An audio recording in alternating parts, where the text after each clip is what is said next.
我们在临床上遇到的一些呼吸道症状啊，初期它是打喷嚏，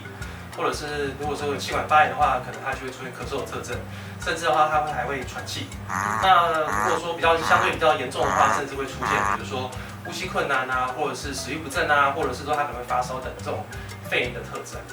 那一般我会建议主人一定要积极性的治疗这些问题。那如果说没有很适当的处置的话，轻则啊，可能它在愈合之后呢，可能会产生肺功能的下降。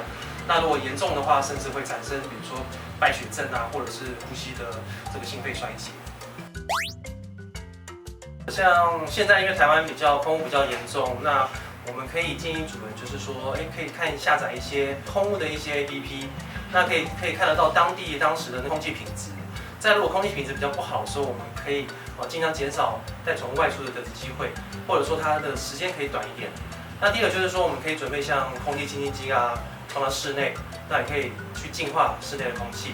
那除此之外呢，我们也会建议主人说，我们可以准备一些天然的保健品，里面可能含有像紫锥花啦，或者是西印度樱桃啦，还有像左旋离氨酸啊这些成分的一些保健品，来增强或者调节动物的呼吸道的免疫力。